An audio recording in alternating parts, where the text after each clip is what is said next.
రెడ్డికి ఎమ్మెల్సీ చింతపండు నవీన్ పై మండలి చైర్మన్ గుత్తా సుఖేందర్ రెడ్డికు ఎమ్మెల్సీ కవిత ఫిర్యాదు చేశారు. వ్యక్తిత్వాన్ని దెబ్బతీసేలా చేసిన వ్యాఖ్యలపై చర్యలు తీసుకోవాలని ఫిర్యాదు చేసినట్లుగా తెలుస్తోంది. దీనిపై మరింత సంవత్సరం మా ప్రతినిధి రమేష్ అందిస్తారు. రమేష్, చెప్పండి. ఈ రోజు ఉదయం ఏదైతే మేడ్పల్లి పోలీస్ స్టేషన్ పరిధిలో ఉన్నటువంటి తీన్మార్ మల్లన్న కార్యాలయం పై దాడికి సంబంధించి ఆయన పోలీసులకు ఫిర్యాదు చేయడం జరిగింది వరుణ్. అయితే ఈ నేపథ్యంలో కవితపై అనుచిత వ్యాఖ్యలు చేశారంటూ ఏదైతే జాగృతి కార్యకర్తలు ఆఫీసులో ఫర్నిచర్ ధ్వంసం చేశారు, దాంతో పాటు అక్కడ గన్మెన్ కూడా కాల్పులు జరిపారు. ఇప్పటికే పోలీసులు అక్కడికి చేరుకొని ఘటనకు సంబంధించినటువంటి దర్యాప్తును అయితే కొనసాగిస్తున్నారు. ఇప్పటికే ఎమ్మెల్సీ కోసము గట్కేసర్ ప్రభుత్వ ఆసుపత్రికి కూడా తీన్మార్ మల్లన్న వెళ్ళిపోయారు. ఈ నేపథ్యంలో తనపై చేసినటువంటి అనుచిత వ్యాఖ్యలకు సంబంధించి చర్యలు తీసుకోవాలంటూ కూడా శాసన మండలి చైర్మన్ గుత్తా సుఖేందర్ రెడ్డికి ఎమ్మెల్సీ కవిత ఆయన నివాసంలో కలిసి ఫిర్యాదు చేయడం జరిగింది. ముఖ్యంగా బీసీ రాజకీయాల్లో మహిళలకు ఎక్కువ గౌరవం లభిస్తుంది. బీసీ సామాజిక వర్గం కూడా మహిళలను ఎక్కువగా గౌరవిస్తున్న నేపథ్యంలో ఎవరైతే తీన్మార్ మల్లన్న ఇలాంటి వ్యాఖ్యలు చేయడం బాధాకరం. ఈ నేపథ్యంలో రాజకీయాల్లోకి మహిళలు రావాలంటేనే ఇబ్బంది పడేటువంటి వాతావరణం ఏర్పడుతుంది. ఏదైతే మల్లన్న మాట్లాడి 24 గంటలు దాటినప్పటికీ కూడా సీఎం రేవంత్ రెడ్డి పట్టించుకోవడం లేదు. ఇట్లా ఒకవేళ అదే విధంగా ప్రవర్తిస్తే కనుక మల్లన్న వెనుక సీఎం రేవంత్ రెడ్డి ఉన్నారని అనుకోవాల్సి వస్తుందంటూ కూడా కవిత చెప్పడం జరిగింది. అయితే ఇప్పుడు అసెంబ్లీ సెషన్స్ నడవడం లేదు కాబట్టి ఎథిక్స్ కమిటీకి ఫిర్యాదు చేయాలని శాసన మండలి చైర్మన్ అయితే సూచించడం జరిగింది.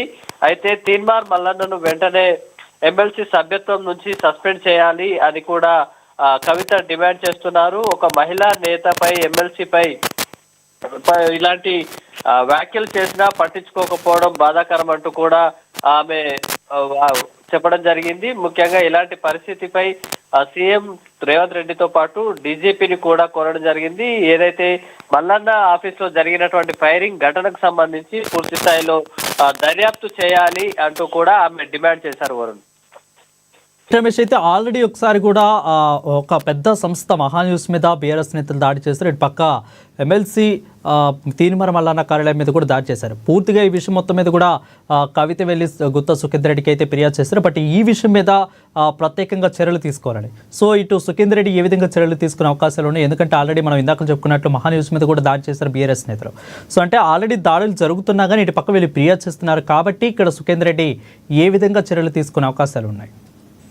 ఇప్పటికే ఎమ్మెల్సీ ఇద్దరు కూడా ఇటు కవిత మల్లన్న కూడా ఇద్దరు ఎమ్మెల్సీలుగా ఉన్న నేపథ్యంలో శాసన మండలి చైర్మన్ కు ఫిర్యాదు చేసేందుకు వెళ్ళడం జరిగింది. ప్రస్తుతం మండలి సెషన్స్ నడవటం లేదు కాబట్టి ఎథిక్స్ కమిటీకి ఫిర్యాదు చేయాలని ఆయన సూచించడం జరిగింది. ఆ ఎథిక్స్ కమిటీ అంటే మల్లన్న చేసినటువంటి వ్యాఖ్యలు నిజంగానే అసభ్యకరంగా ఉన్నాయా లేదా ఎమ్మెల్సీ స్థాయికి సంబంధించి ఎమ్మెల్సీ హోదాను ఏమైనా కించపరిచేలాగా ఉందా అనే అంశాన్ని కూడా వాళ్ళు పరిశీలిస్తారు. ఆ మేరకు వారు చేసినటువంటి సిఫార్సుల మేరకే ఆ చర్యలు ఏదైతే మండలి నుంచి చర్యలు తీసుకోవాల్సి ఉంటుంది. కాబట్టి ఈ ప్రస్తుత చైర్మన్ అయితే ఎటువంటి చర్యలు తీసుకోలేదు.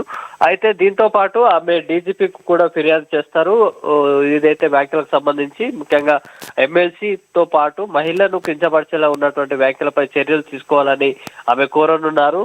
ఇక ఏదైతే వరుసగా జరుగుతున్నటువంటి ఘటనలకు సంబంధించి గతంలో ఒక మీడియా సంస్థపై కూడా కేటీఆర్ మార్గనిర్దేశనంలో ఆ దాడి జరిగినట్టుగా కూడా ఆరోపణలు ఉన్నాయి. దానికి సంబంధించి కేసు కూడా నమోదు చేయడం జరిగింది. ఇక ఈ రోజు జరిగినటువంటి తీన్మార్ మల్లన్న కేసుకు సంబంధించి ఫిర్యాదు కూడా అట్లాగే జవహర్ నగర్ కు సంబంధించినటువంటి మాజీ కార్పొరేటర్లు ఎక్కువగా ఉన్నట్టుగా కూడా అక్కడ ఉన్నటువంటి మల్లన్నకు సంబంధించినటువంటి ఆఫీస్ స్టాఫ్ గుర్తించడం జరిగింది. ఇది ఒక ఉద్దేశపూర్వకంగా రెచ్చగొట్టడం వల్లనే, నిజంగా భౌతిక దాడికి ప్రేరేపితం చేయడం వల్లనే ఈ దాడి చేసినట్టుగా కూడా వాళ్ళు అనుమానిస్తున్నారు. ఇప్పటికే మల్లన్న కూడా ఒక స్టేట్మెంట్ ఇవ్వడం జరిగింది. తన కార్యాలయంలో తనపై హత్యాయత్నం జరిగింది, దాని నేపథ్యంలోనే తన గన్మెన్ స్పందించి కాల్పులు జరిపారంటూ కూడా ఆయన చెప్పడం జరిగింది. తెలంగాణలో చాలా వాడేటువంటి ఒక నానుడి, తెలుగు నానుడినే తాను వాడాను, అందులో ఎట్లాంటి బూతులు ఏమీ లేవు అంటూ కూడా ఆయన తన వ్యాఖ్యలను సమర్థించుకునే ప్రయత్నం చేసినప్పటికీ భౌతిక దాడి జరిగిన నేపథ్యంలో అక్కడ డ్యామేజ్ కి సంబంధించి పోలీసులు ఇప్పటికే విచారణ చేయడంతో పాటు ఆ కేసు నమోదు చేసి భౌతిక దాడి చేసినటువంటి వారిపై కేసులు కూడా నమోదు చేసేటువంటి అవకాశం ఉంది. ఏదైనా రాజకీయ విమర్శలు ఆరోపణల నేపథ్యంలో ఈ భౌతిక దాడులకు సంబంధించి అందులో పాల్గొన్నటువంటి వ్యక్తులకు మాత్రం చట్టపరంగా చర్యలను ఎదుర్కొనేటువంటి అవకాశం ఉంది. ఒకవేళ నేరం రుజువైతే కనుక వారికి జైలు శిక్ష కూడా పడేటువంటి అవకాశం కూడా ఉంది వారు. Right, thank you Ramesh for the updates.